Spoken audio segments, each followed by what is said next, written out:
这是一支尼康发布的 Z 卡口50毫米 f1.8 的定焦镜头，重量456克，一支很常见的镜头。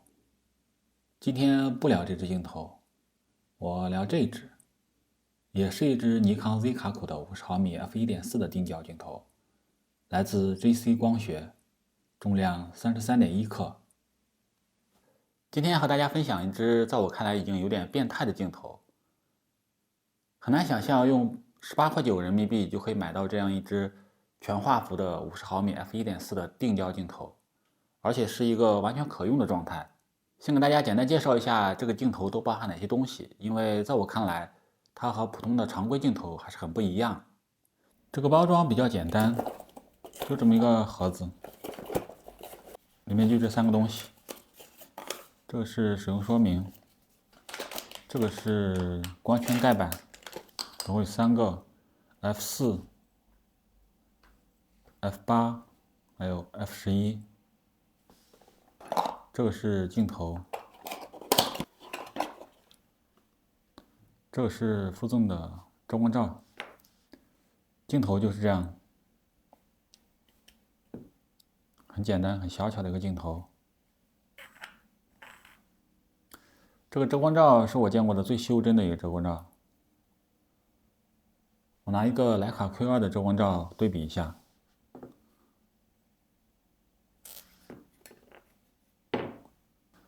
组合起来大概就是这样子。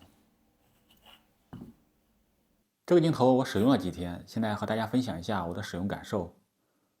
先说缺点吧。第一个缺点就是它的做工。这个镜头卡口的位置用的是一块注塑的塑料，然后镜身用的是 3D 打印的技术。整个镜头应该是有2个镜片，总体来讲就是满满的塑料感。但是考虑到它的价格，这个做工其实已经很良心了。第二个缺点就是它是一个手动对焦镜头。其实手动对焦也无妨，主要是它的这个结构很简单，对焦过程完全依赖于前面这个镜片的前后移动进行对焦，对焦行程很短，即便打开了峰值对焦辅助，或者在屏幕上放大图像进行对焦，也依然很难保证不会失焦。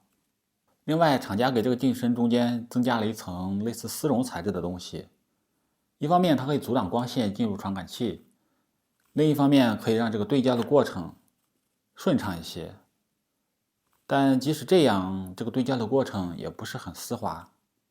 第3个缺点就是光圈，这个镜头的最大光圈是 f1.4，可以说是一个完全不可用的状态。厂家可能也知道这一点，所以附赠了2个光圈盖板，分别是 F8 和 F11。我下单的时候又主动要了一个 F4 的光圈盖板。安装不同档位的光圈盖板就可以达到改变光圈的目的，和常见的波轮或者光圈环这种操作逻辑很不一样。而且安装的时候要留意，光圈盖板上凸出来的位置要卡进镜头前端的凹槽里，这样进行旋转对焦的时候不会发生相对滑动。第4个缺点就是这个光圈盖板，它只是很简单的扣在了这个镜头前端，没有螺纹或者卡口。这样的话，在拍摄的过程中就必须一只手时刻扶着这个盖板，要不然它很容易就掉了。第5个缺点就是这个镜头最前面的这个镜片是没有镀膜，所以在面对稍微有一点点逆光的场景中，画面的质量就会大打折扣。厂家附赠的这么一个遮光罩，我试了一下，感觉并没有什么实质的效果。我的方法是拍摄的时候用手稍微遮挡一下镜头，效果还不错，就是有点麻烦。以上就是我在使用这支镜头的过程中发现的一些缺点，但这些缺点也只是和这种常规的镜头进行比较，这些动辄几千甚至几万块人民币的镜头，这样对比可能不是很妥当，因为这个镜头只要18.9块人民币，一杯咖啡的钱而已。单单这2个镜片可能就已经值回票价了。所以下面我分享一下这个镜头在我使用的过程中一些让我觉得比较惊喜的地方。第一个就是它的重量和尺寸真的是特别小巧。我这里给大家做一个简单的对比。为了让大家更直观的感受一下这个镜头到底有多轻，这里我拿一个常见的相机电池做一个对比。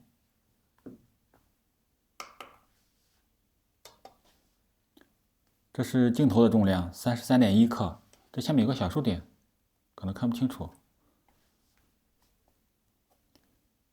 然后这是电池的重量80.5克。第二个让我比较喜欢的地方就是它的成像特色，整个画面有一种朦胧美，这个成像特点可能和主流的常规镜头很不一样。对于严肃的创作者来讲，可能完全不能用，但如果你想拍出一些特殊的画面，这个镜头完全能够胜任。偶尔用一次，我觉得还是很好玩的。第三个就是它的价格，18.9块人民币，感觉这个价格我已经说过很多次了。一杯饮料的钱就可以换来这么一个很独特的一个玩具，我觉得还是很划算的。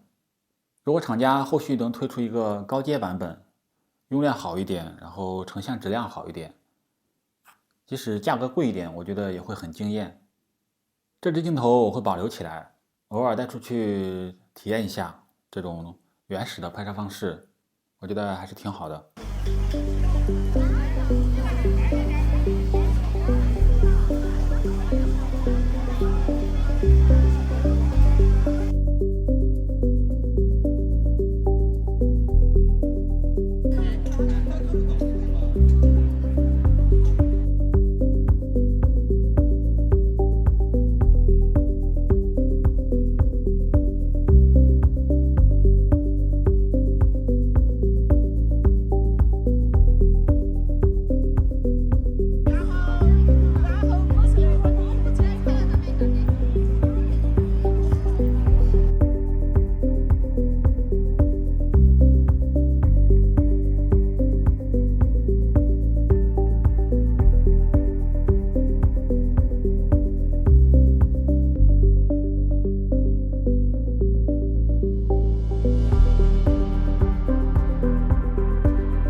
今天要和大家分享的内容，感谢大家的观看，生活愉快，再见。